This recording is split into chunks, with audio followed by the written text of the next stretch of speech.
These are my responses to the seriously well-read book tag. The goal of this tag is simple: to start a real conversation about what it actually means to be well-read and to challenge each other to raise the standard. I have some strong opinions. Hello, my fellow readers. My name is Greg, and this is Ghost Readers in the Sky.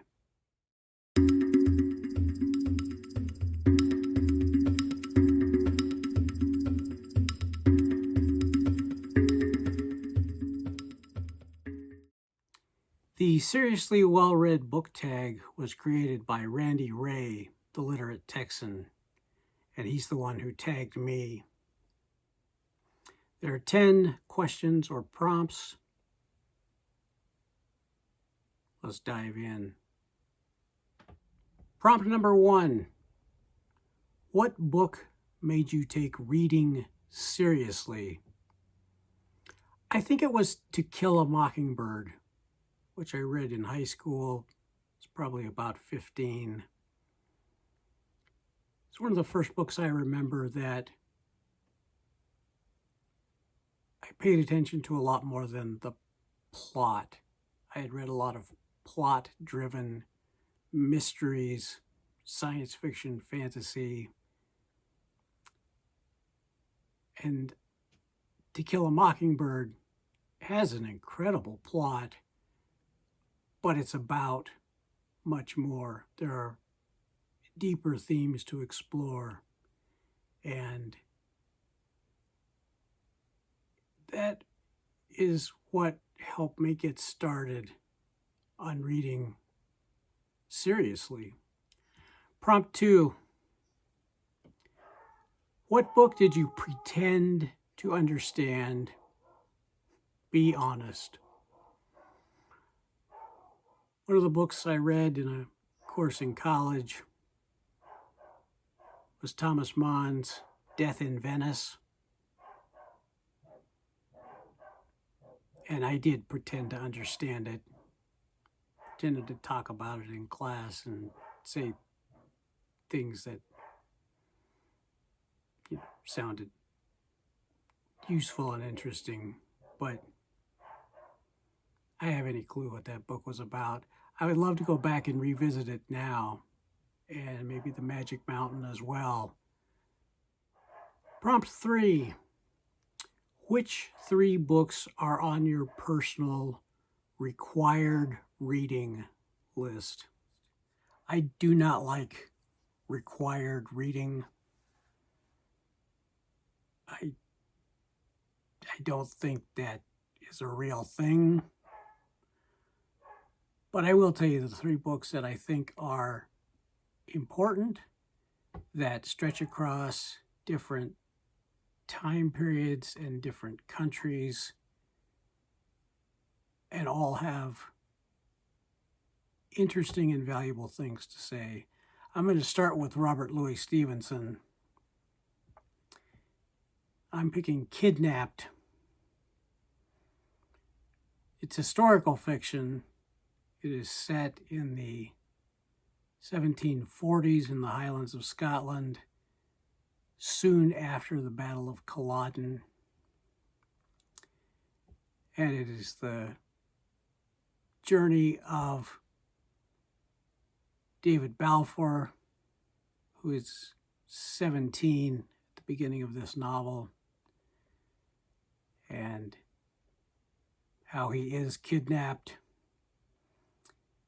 and how he escapes and how he makes his way across the Highlands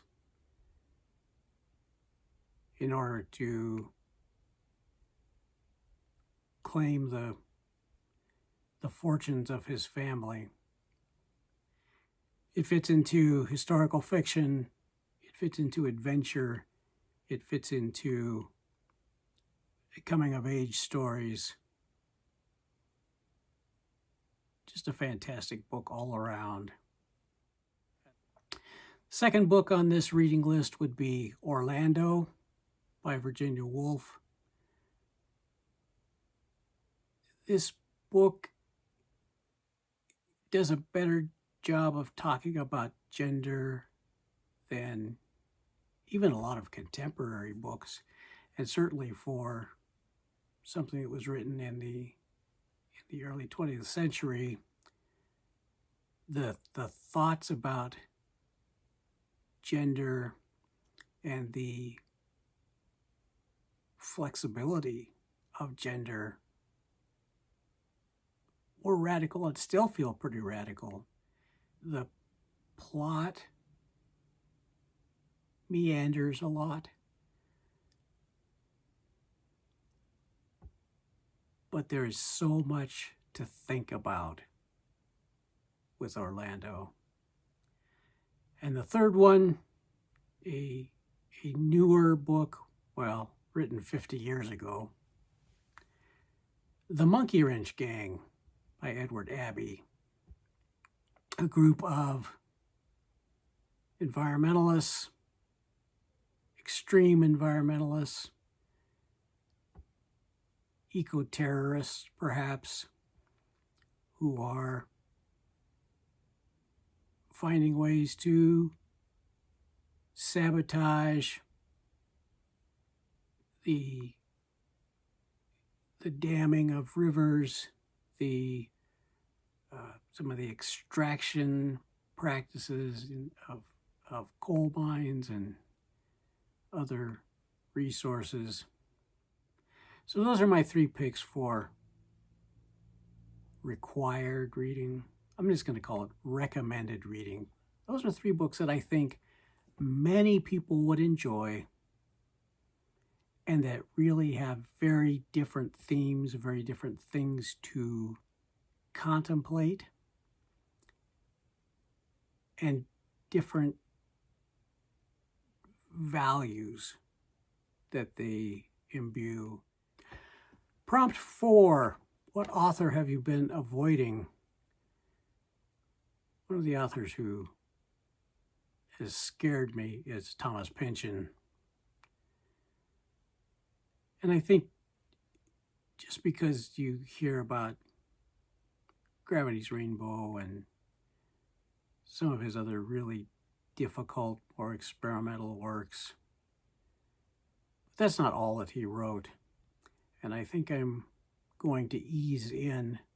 I'm thinking about starting with Inherent Vice soon, but he's an author who I've known about for decades, and I just have been afraid to get started.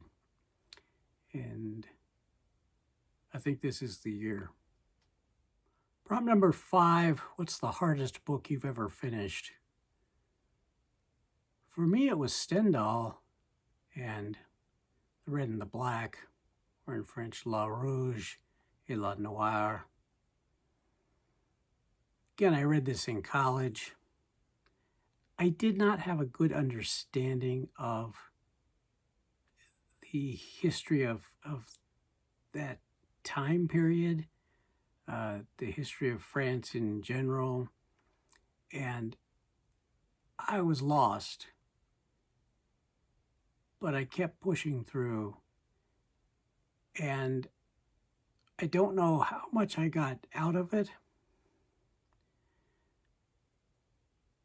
but I remember enjoying reading the words, even though sometimes they were incomprehensible to me. Oh, and I did read it in English, not French.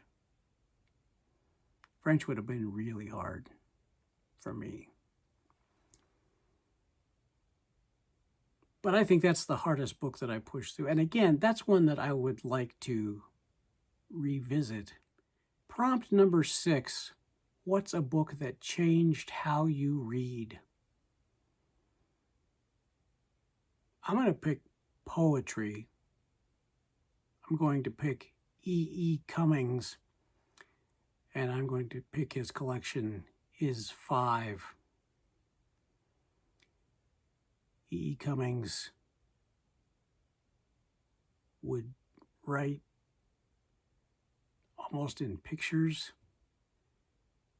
He did interesting things with spacing and indentation and capitalization and punctuation. He wrote sonnets that did not feel like sonnets. And it made me realize there were a lot of ways to write and to read. Prompt number 7, quality versus quantity. Would you rather read 100 good books in a year or 10 great books? 10 great books, no doubt about it. Number 8, what genre are you embarrassed to say you have not read? I'm actually going to pick a genre that a lot of people are embarrassed by having read. A genre we don't talk about a lot.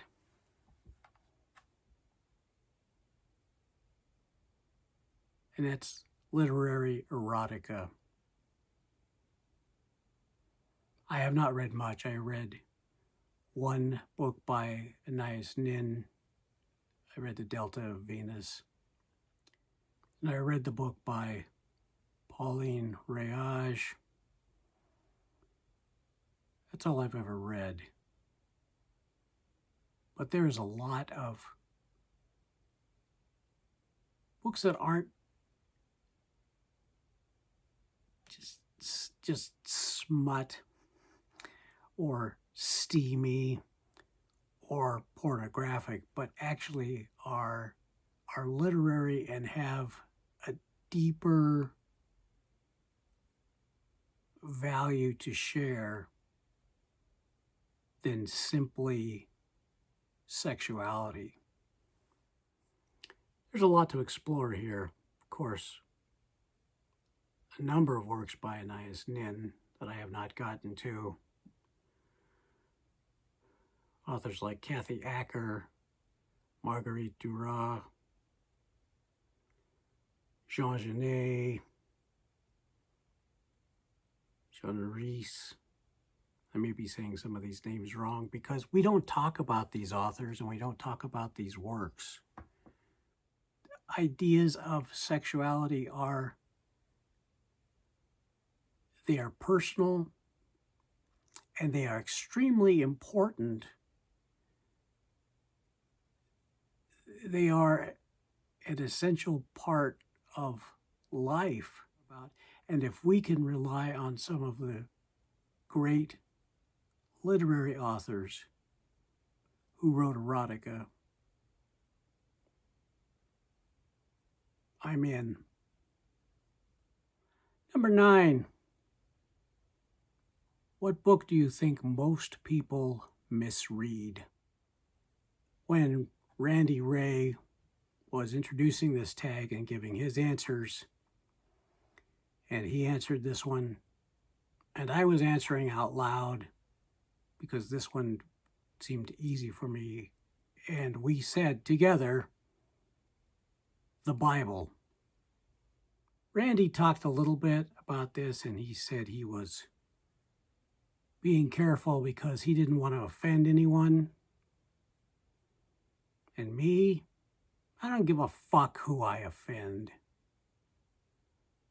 The Bible has some amazing stories. Some really great wisdom. There are a lot of good things to say about the Bible. But when people read it as a guidebook, not just for them, but for how everybody should live their lives, that's when everything goes off the rails and my hackles are up and I am literally willing to fight you.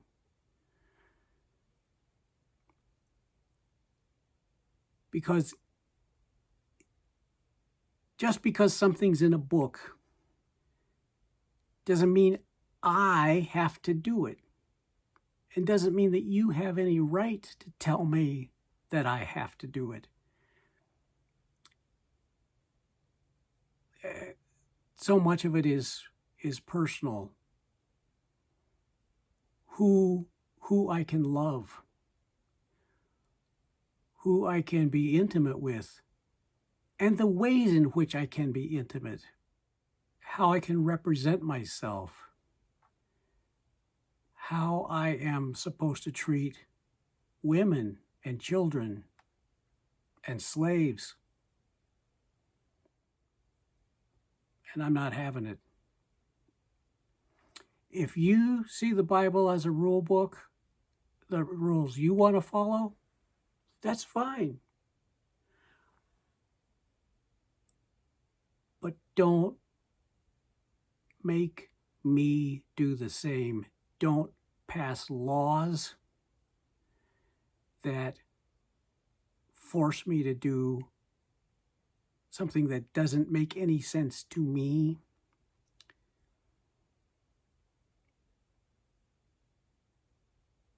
That's how the Bible gets misread and misused. And finally, prompt 10, if any of you are still listening after that rant. What does seriously well read mean to you? I think I want for me to consider myself well read. I think there has to be a topic where you go extremely deep. So that may be a specific author, a specific time period in a certain part of the world, things that are small enough that you could actually absorb it all and read and reread the books there and really have a deep expertise in one area. And then I think another 2 to 5 areas that you've read quite a bit of that you can have really solid conversations, but you may have some gaps here and there. Your gaps might be small, but there are still some gaps. And then after that, the biggest thing is reading as broadly as it makes sense to read. So across all time periods, across all countries, all different kinds of authors and genres, fiction, nonfiction, poetry, drama, all the forms, all the types of reading. Of course, that includes translated fiction,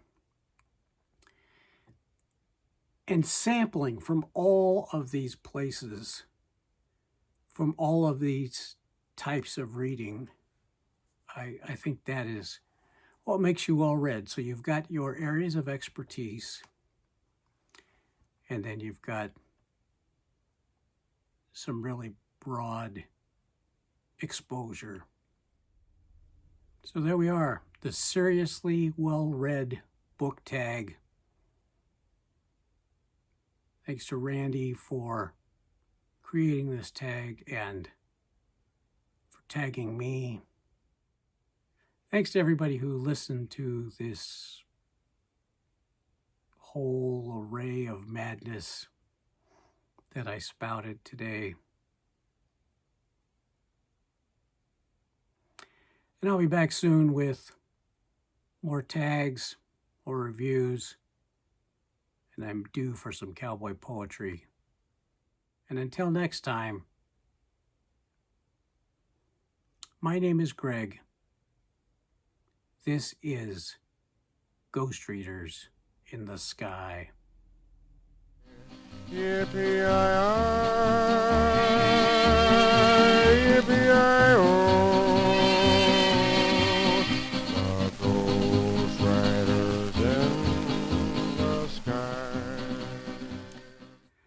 brief afterword, little postscript. I know exactly how to become an expert in any topic. What you do is you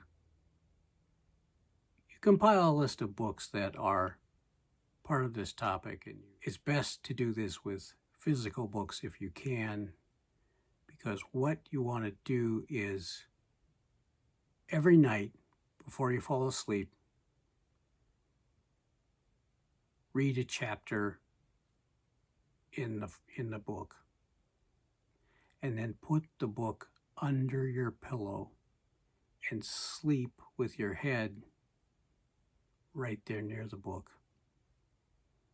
The next night, read another chapter, and again, and when you finish that book, start the next one, read a chapter, and every night you make sure you put that book under your pillow so that it's right near your head as you're sleeping. And you will become an expert in that field in about 2 or 3 years.